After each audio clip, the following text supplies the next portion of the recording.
let's talk eUnited. The core three of Clayster, Arcides, and Pristini are staying together, which means Silly is out. And the new fourth is going to be Fellow. Maven, it's your turn to start. I give this an F. And that is not a knock to Fellow. That is just basically, I think, more needed to happen. That's why I'm disappointed with this. And obviously, that might not be on the players. That could be on the organization. That could have been on contracts. It could be on a lot of things. But I thought this was absolutely a situation in which you at least needed to swap two players out. And I guess I just don't think like going from Silly to Fellow is that big of an upgrade. Is there some potential there? Sure, but Silly actually, you know, also on the podcast, they were talking about how Silly in Mighty Eights has been frying as of late. He's been pissed off. He's been destroying. I don't really know where the improvement comes from. I just don't think it was a one-person problem. I mean, eUnited had more problems kind of at its core, I feel like. I don't think this solves it. Again, the upgrade isn't really a knock to Fellow in any way. It's just to the overall change.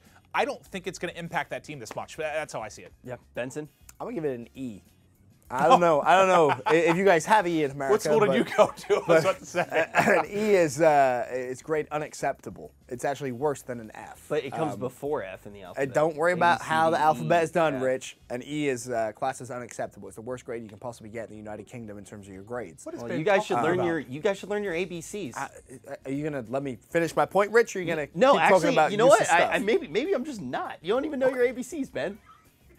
8 points to Maven. No, I'm kidding. Ben, let's hear your argument. Okay, so back to my point. I give them an E, which again is the worst possible grade you could, and for very similar points to Maven. That team was imploding. It was been imploding for some time. I think you can make the argument it imploded, and yet we still have the same core three. Yes, you changed Cilia again. No disrespect to the new fourth that comes through. I don't think that grade has anything to do with them. I just think that squad needed a bigger change. Now, I would say this. I would be mind blown if another performance comes through where they maybe don't play as well as they think they should and nothing happens before stage 2. Maybe this is like one final hurrah. Can we get things to work? They can still make a team change after Seattle. Let's not forget that. It's true. But if that's the team that we see in stage 2, it's just not. And it was a tough spot, Ben. We don't know what it came down to because, like, if I was management, I mean, you think of it two ways, at least for me. You either built around Clay and Arcides together because you have to have two players. If it was purely down to me, I might have considered if you could actually keep one player, not two, I would have thought about just building entirely around Arcides, just because I think he's like the prime piece in this entire puzzle. But Clayster's so big for eUnited, you knew he wasn't going anywhere. But I guess I was shocked they didn't build around those two. But I know it's a tricky situation with Pristini and Arcides being brothers. It was probably difficult. I don't think it's that tricky. See, that's the key. I think you could ask each one of them individually, do you want to win? I think it was a contract thing more than anything, Ben. I agree with that. Probably. But I think we're kind of on the same page, though. I just don't see how this really drastically improves the results. I think they still have potential to finish top 6 at an open. I don't think it pushes past that.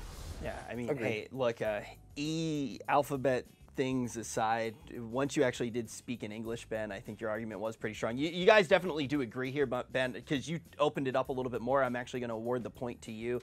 But I think when we talk about contracts and things like that, we talk about brands, contracts, things like that when we talk about roster moves all the time, and we talk about organizations like ASTRO Gaming that have stayed together for a long time, and their brand is always something that it's like, wait, you can't break up this brand. It would be so bad for them to do that. I don't think that's the case here. I think this roster need to be burned to the ground. Clayster is eUnited.